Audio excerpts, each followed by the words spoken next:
The animatronic is finally out in Dead by Daylight, and his power is for sure not something you expected, because surprisingly, this might be the killer with one of the highest skill ceilings in the entire game. So let's talk about it. Let's start with the visual design of Springtrap, voiced by PJ Haywood, the same person who gave him the voice in Sister Location, Pizzeria Simulator, and Ultimate Custom Night. In terms of visual design, he is absolutely fantastic in my opinion, and seeing him actually be in the game is really crazy. He's also the first killer to have two intros instead of one, as sometimes he appears from the right, and other times he appears from the left. We will talk more about this in my future video talking about fun facts for this character. This is not the only version of Springtrap that we are getting. In the PTB, we have the Prestige outfit only, but once his chapter releases, Springtrap will get 4 cosmetics, 2 of them being legendary: Yellow Rabbit from the FNAF movie, Glitch Trap from Help Wanted, and 2 more very rare skins that are part of FNAF AR. Considering how FNAF AR has some other cosmetics, I am sure we will be getting more of them in the future. So let's talk about the power of Springtrap, and like I said, it is a very complex killer power. Springtrap is a 4.4 movement speed range killer with a 24 meters terror radius. His power is divided in 2 parts, so let's first talk about the range projectile attack first. First of all, Springtrap can pull out a fire axe to use as a ranged attack, and holding it will charge the axe trajectory to reach further, like the Huntress. However, there is no visual sound with it, so hopefully they fix this on release. You can cancel this attack by letting go, which is different from the Huntress where you have to click to cancel. The cooldown for this is very little, so you can fake and not lose as much distance compared to other ranged killers. Clicking M1 will throw the axe forward in a very heavy arc, and I mean this. This projectile is by far the range attack with the heaviest trajectory in the game, much more than the UVX of the Unknown. The axe also has a very precise hitbox, so you can hit survivors if you arc it correctly, and it feels insanely satisfying. If you miss the hatchet, it will stay stuck into whatever you hit with it, and it will create a small zone where any survivor coming in contact with it will be revealed by Killer Instinct. This can be used in order to find survivors that are hiding, and you can also leave the hatchet placed in a specific spot in order to get tracking, for example in a generator or in a choke point, in order to know when survivors walk over it. After a short cooldown, the animatronic can recall the axe back to his inventory. Anytime the fire axe is not with you, you get 4.6 movement speed, so you move at normal killer speed. If you hit a survivor that is injured, they get downed. But if you hit a survivor that is healthy, the axe will stay lodged on them, giving them the broken status effect until they remove it from themselves. Survivors can remove the axe from it in the same way as it works with twins, or Springtrap can recall the axe just like when you miss. When you come very close to a survivor that has an axe on the back, you can actually perform a jump scare attack, removing the axe from their back and making a special animation that will automatically make you carry them in your shoulder. However, be careful because survivors can still flashlight save you. The interesting part about his axe is how it interacts with add-ons and also how it works. This axe is extremely heavy, allowing you to hit survivors in a very sharp arc. If you aim it right, you can aim over things, and the best of the best can hit survivors through walls, which would only be possible with specific Unknown setups and with a very uncharged Huntress hatchet. This mechanic makes the fire axe impossible to snipe survivors with from afar, so it has basically no range. However, since you can hit survivors through walls, it just makes this power extremely interesting for players that want to master the animatronic. With enough playtime, Springtrap could aim an axe in order to hit survivors that are about to vault a pallet or a window. The lineups you can have with this power are absolutely insane, and in the PTB it was a bit laggy, so I am sure that once this killer releases to live, it's going to feel much smoother overall. For that reason, I think Springtrap is going to be one of the killers with the highest skill ceiling in the game. I cannot wait to see what clips the players can do with this killer once he releases. The second aspect of his power are the doors, which 7 will spawn on all maps when you play against Springtrap. Both the killer as well as the survivors can interact with it. As a survivor, you can come to the door in order to access the camera system. In this mode, you can choose all 7 cameras in order to find where Springtrap is, and if you find him, you can start looking at him in order to reveal his position to everyone in the map. As Springtrap, you can hit the doors with the axe in order to temporarily remove the cameras from working. Survivors can also use the doors to traverse around the map. When inside the cameras, you can choose a door in order to exit through it. By doing so, you will enter the security office for a short time, and then leave through the other door. However, if Springtrap is there, he will instantly catch you and carry you to the hook. And this is because Springtrap can also enter the security office by the same means. By interacting with a door, you will enter this ethereal place where you can choose which door you want to spawn in, kinda like the dredge. This will play a short animation and you will exit through it, giving you undetectable for quite some time. Survivors will have a limited power supply for the doors and cameras, and once that power ends, the doors will have to reset their power after 45 seconds. Springtrap can use the doors no matter what power level they are on. So, with this, for the first time ever, survivors and the killer will be able to take advantage of map mobility that this power gives, but with a price.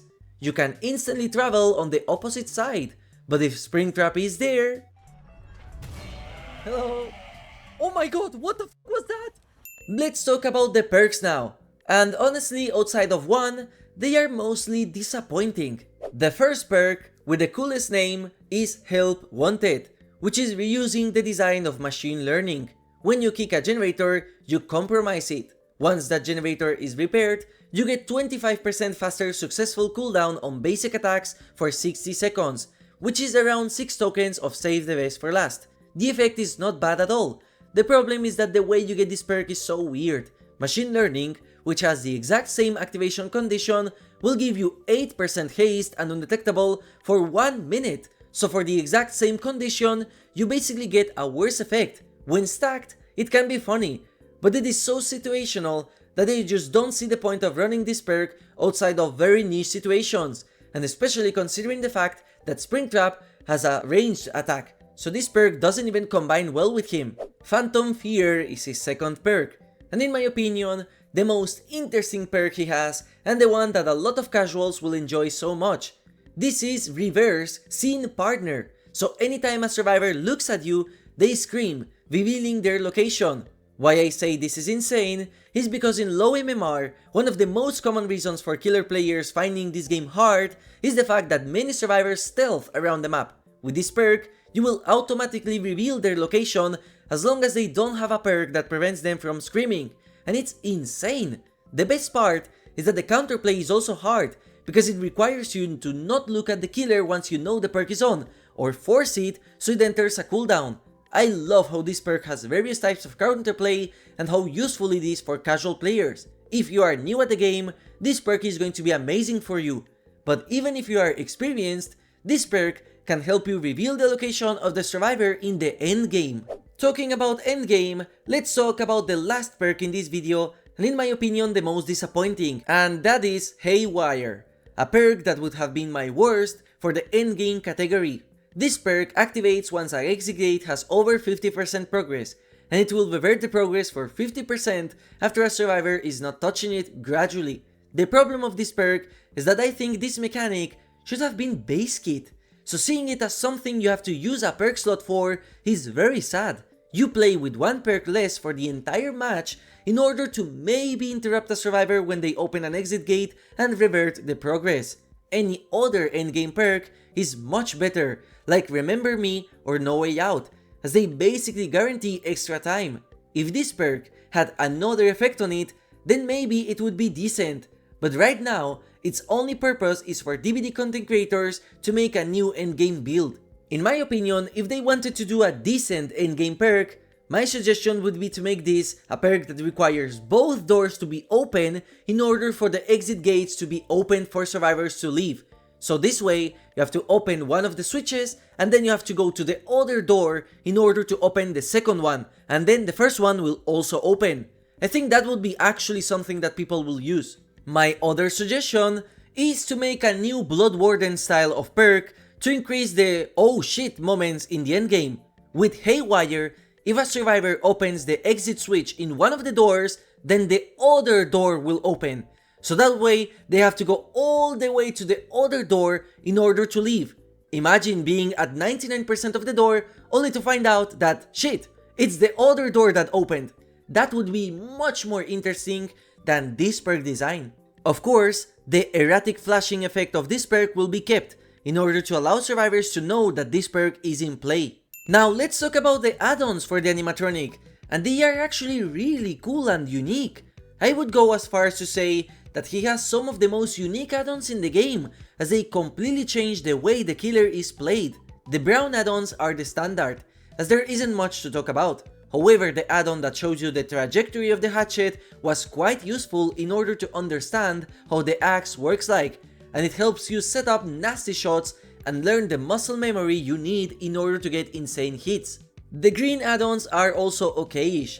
I don't think there are any of them that stand out. But for the blue add-ons, those are crazy. My personal favorite is Foxy's Hook, which makes it so that anyone that touches the area of your axe will get a 10% haste bonus. And yes, this means survivors too. So this add-on completely changes the way the power works, as now you can intentionally miss the hatchet in order to get a speed boost, and loop survivors with it. And of course, this stacks with haste from other perks. However, it's not that easy, because just like the clown's yellow bottles, if survivors touch it, which you will know thanks to the killer instinct, they will get the speed boost too, giving them much more distance. Another add-on that stands out is the Bonnie Guitar, which tells you how much progress the generators have when you use the doors.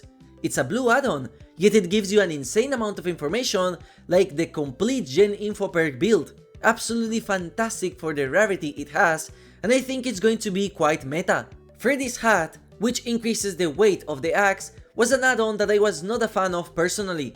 It feels a lot like Milk Carton on Unknown, an add-on that changes how the power works fundamentally, which messes up with muscle memory, and if you do get used to it, well, now you have one add-on slot less. And for the purples, there are some that are extremely unique. One of them I found out to be completely useless, which is the axed one that passes through doors. It's extremely situational to the point of being a complete meme. However, my favorite add-on by far is the add-on that increases the haste speed of both the killer and the survivor by 20% once the survivor gets hit with the fire axe.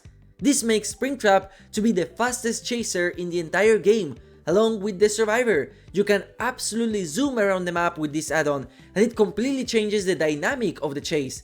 You can even go after another survivor with a 20% haste, and they cannot do anything about it since you go so fast. And of course, it can be stacked with other haste perks. I truly hope that this add-on is unchanged, because it is genuinely one of the most fun add-ons that Behavior has ever designed. The iridescent ones are both classics. One makes the fire axe have the tear radius when you throw it, the other will block everything nearby when you exit a door, which is not that good personally. However, I am very satisfied with Springtrap's add-on variety, especially when compared to Kaneki's boring add-on design. So, is he fun and worth the wait? In my personal opinion, he absolutely is. When I first started playing him, I was very weirded out as I didn't like the arc of the fire axe and I thought it was the worst range power in the game. But the truth is that it was a skill issue and I was playing Springtrap like the Huntress, when the range attack is super unique and that makes Springtrap feel completely different compared to the other range killers. I see Springtrap being compared to Huntress a lot, but the way they are played is completely different. Here is a drawing on the way that projectiles work in DBD, and as you can see, Springtrap is completely unique. Huntress has a slow bullet velocity hatchet if you instantly throw her, and you need to charge it to get an insanely fast sniper shot. Springtrap, on the other hand, has a very fast bullet velocity axe no matter if you charge it or not, and you can throw it vertically in order to get an arced shot with the weight that the axe has. In a way, the most similar projectile is Clown's bottles, but with significantly more bullet velocity and weight. This allows him to play in a very basic anti-loop way if you want, where you hit survivors after an animation like vaulting or throwing a pallet, making him easier for new players as you can instantly throw it with how fast the animation is, and even if you miss, you are barely punished since you start moving faster at 4.6, so you can chase survivors like an M1 killer if you so desire. And that's what I love about Springtrap.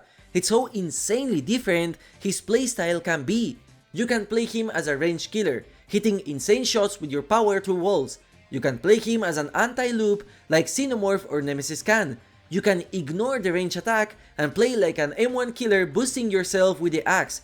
You can play like a control killer, setting your axe in places where you think survivors can be. You can play as a stealth killer, ambushing survivors with the doors.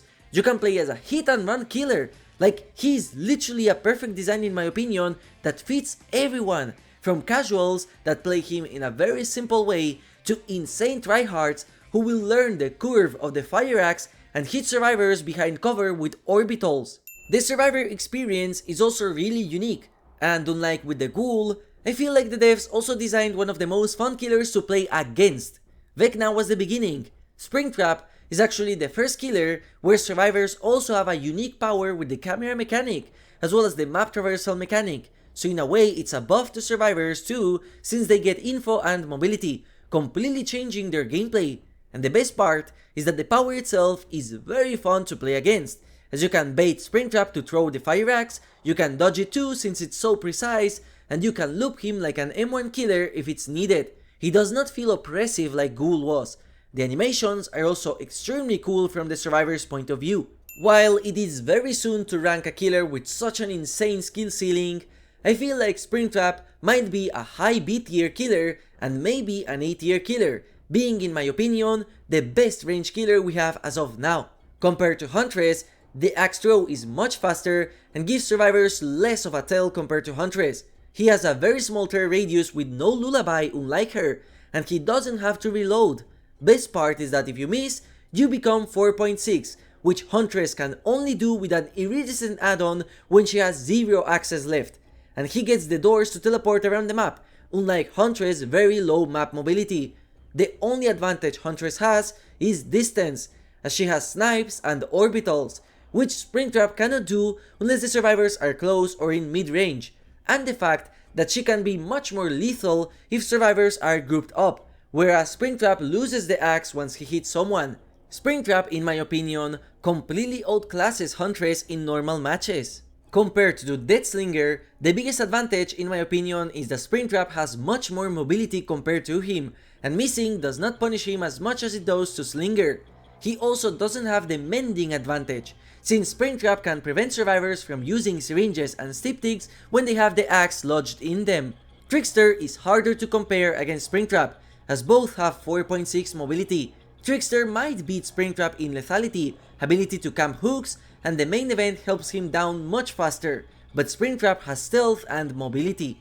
Artist and Unknown are much more unique compared to Springtrap, so they cannot be compared. However, missing the attacks of Artist and Unknown is significantly more punishing than missing the Fire Axe, and in terms of map mobility, Unknown's clones can be deactivated by survivors, whereas Springtrap gets access to it no matter what. In conclusion, Springtrap is a very fun killer to play as, has an insane skill ceiling that I am sure many players will try to conquer, and most importantly, he is very fun for survivors. Considering that Springtrap is going to be insanely popular, this was very needed, so I don't see any nerfs coming his way unlike with the Ghoul. He's perfectly designed, and with the PTB jank removed, I am sure he's going to feel much better to play as and against. Let me know what you think about this killer, if he's going to be your new main, and if you are satisfied with him. As always, thank you for watching, and have a nice day!